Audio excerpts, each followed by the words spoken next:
Assalamualaikum warahmatullahi wabarakatuh. Perkenalkan, kami dari kelompok 10 akan memaparkan materi mengenai strategi efektif pemasaran pendidikan di era generasi Z dan Alpha, di mana perubahan perilaku digital peserta didik mempengaruhi pola promosi pendidikan. Selanjutnya, saya akan memperkenalkan terlebih dahulu anggota kelompok 10, diantaranya ada Anif Muflihar Rahman, Hendriansyah Ibrahim, Ismail Rizky Ramadan, serta saya, Talita Azmi Aurelia. Untuk materi kali ini, kita akan membahas 10 poin dari materi ini, yaitu dasar konsep pemasaran pendidikan, karakteristik Gen Z dan apa, strategi utama pemasaran digital, pendekatan personalisasi dan interaktif, content driven engagement, community building, omnichannel marketing, tantangan dan antisipasi, inovasi masa depan, serta kesimpulan dan rekomendasi. Untuk masuk ke dasar konsep pemasaran pendidikan, kita harus mengetahui dulu apa itu pemasaran pendidikan. Pemasaran pendidikan adalah proses sistematis dalam merancang dan menyampaikan nilai pendidikan yang relevan kepada calon peserta didik dan orang tua untuk menarik, mempertahankan, dan memuaskan mereka. Tujuan utamanya ada 3, yaitu meningkatkan citra dan daya tarik lembaga pendidikan, menyesuaikan penawaran layanan sesuai dengan kebutuhan peserta didik, dan menciptakan hubungan jangka panjang antara sekolah dan stakeholder atau siswa, orang tua, dan alumni. Untuk prinsip-prinsip dasar pemasaran pendidikan ada 4. Yang pertama itu customer oriented, di mana kita harus memahami kebutuhan dan harapan siswa serta orang tua. Yang kedua ada value creation, yaitu ciptakan nilai tambah melalui program layanan dan pengalaman belajar. Yang ketiga, integrated communication atau gunakan media dan saluran komunikasi yang sesuai untuk menyampaikan pesan secara konsisten. Dan yang terakhir yaitu sustainable relationship, yaitu bangun loyalitas melalui komunitas dan layanan pasca registrasi. Sebelum memasuki materi yang lebih dalam, kita harus memahami karakteristik generasi Z dan alpanya, di mana generasi Z lahir dalam jangka waktu tahun 1997 hingga 2012. Mereka memiliki karakteristik seperti digital native, di mana mereka lahir dan tumbuh bersama teknologi digital, internet, dan media sosial.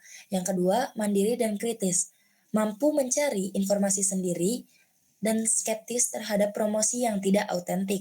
Yang ketiga, visual dan interaktif, di mana mereka lebih tertarik pada konten visual seperti video pendek, infografis, dan animasi. Yang keempat, pengambilan keputusan aktif, di mana meskipun orang tua masih berperan aktif dalam kehidupannya, Gen Z seringkali menjadi inisiator dalam memilih sekolah atau kampus. Dan yang terakhir, mementingkan nilai dan reputasi. Mereka tertarik pada lembaga yang mempunyai branding kuat, nilai sosial, dan bukti nyata kualitasnya. Dan untuk selanjutnya ada karakteristik Gen Alpha, di mana mereka lahir dalam jangka waktu 2012 hingga 2024. Yang pertama, mereka memiliki karakteristik touch immersed sejak dini, di mana mereka terpapar pada gawai, aplikasi edukasi, AI, dan konten YouTube sejak usia balita. Yang kedua, responsif terhadap pembelajaran digital, di mana kebanyakan dari mereka menyukai konten yang bisa disentuh, digerakkan, atau dimainkan. Yang ketiga, cepat bosan terhadap metode konvensional. Mereka membutuhkan variasi, kecepatan, dan game-based learning dalam kehidupan mereka.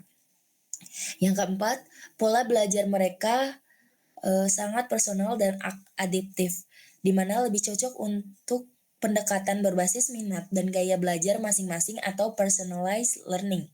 Dan yang terakhir, preferensi media sosial dan platform hiburan yang familiar dengan aplikasi TikTok, Roblox, YouTube Kids, dan AR atau VR interaktif. Selanjutnya, Oke, bismillah. Selanjutnya ada di strategi utama pemasaran digital.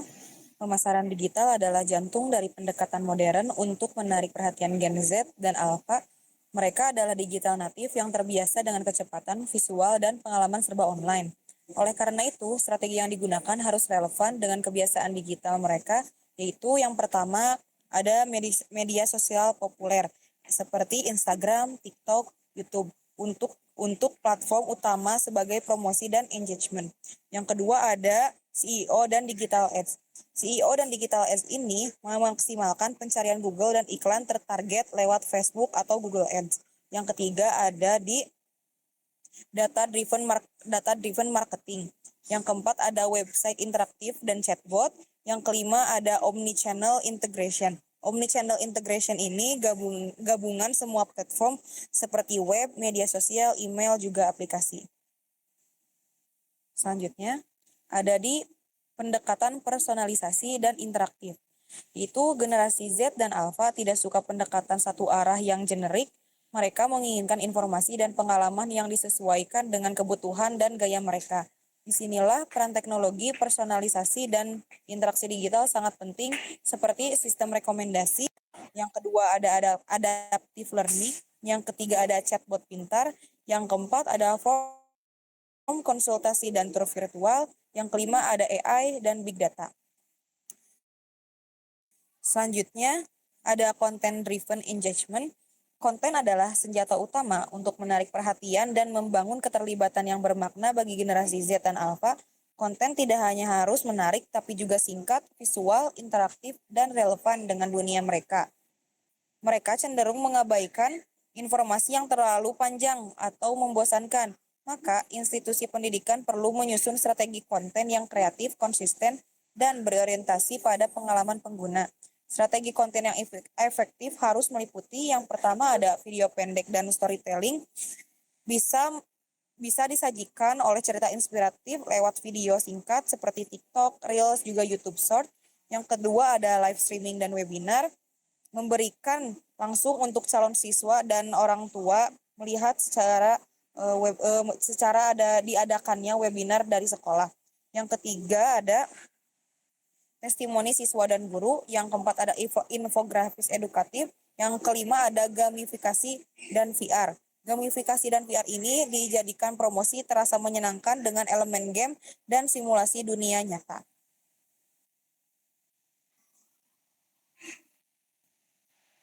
Oke, dilanjut.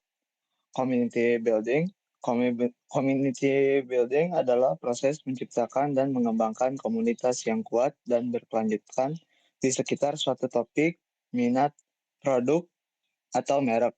Tujuan utama dari community building adalah untuk menghubungkan orang-orang dengan minat yang sama, memfasilitasi pertukaran informasi, memupuk kolaborasi, dan menciptakan ikatan sosial yang positif di antara anggota komunitas. Next.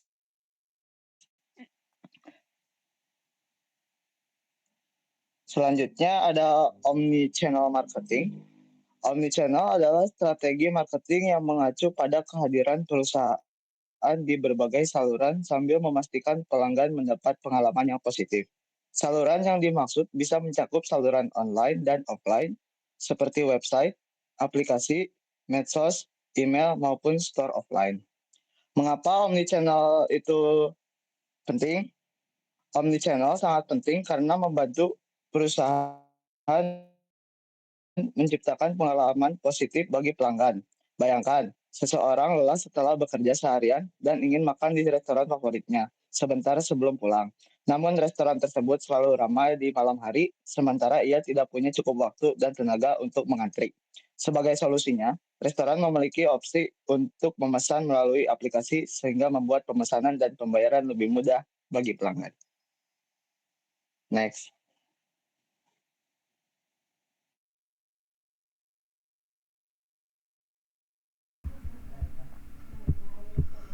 Oke, selanjutnya ada tantangan dan antisipasi strategi pemasaran digital. Di sini ada 3 poin. Yang pertama ada keterbatasan akses teknologi. Jadi tidak semua calon siswa memiliki perangkat digital dan koneksi internet memadai. Dan tantangan utama di daerah dengan infrastruktur teknologi rendah. Solusinya, jadi gunakan platform ringan dan ramah kota. Juga kombinasi strategi digital dan offline atau hybrid. Untuk poin kedua, ada keamanan data dan privasi. Jadi pemasaran berbasis data rentan terhadap penyalahgunaan informasi pribadi siswa. Juga ketidakpercayaan bisa menghambat minat mendaftar. Solusinya, terapkan kebijakan privasi yang ketat. Juga gunakan platform terpercaya dan sistem enkripsi data. Poin ketiga yaitu perubahan algoritma platform digital. Yang pertama, algoritma media sosial dan iklan online terus berubah. Juga konten edukasi bisa tenggelam jika tidak mengikuti tren algoritma. Solusinya adalah selalu update tren digital dan bangun komunitas organik agar tidak sepenuhnya bergantung pada algoritma. Selanjutnya ada inovasi masa depan pemasaran pendidikan. Di sini ada 4 poin. Yang pertama, metaverse dan augmented reality atau AR, yaitu pengalaman belajar dan promosi institusi secara imersif. Juga calon siswa bisa menjelajah kampus secara virtual sebelum mendaftar. Yang kedua, teknologi blockchain. Jadi transparansi dan keamanan data akademik siswa. Juga penerapan pada sertifikat digital, proses pendaftaran dan riwayat belajar. Untuk poin ketiga ada pengembangan SDM digital. Jadi guru dan staf marketing harus melek digital. Juga diperlukan pelatihan berkala untuk menguasai tools seperti AI, CRM, dan manajemen media sosial. Untuk poin keempat ada adaptasi strategi jangka panjang. Jadi di sini teknologi dan generasi akan terus berubah. Jadi institusi perlu lincah dan inovatif dalam menyesuaikan pendekatan atau pemasaran.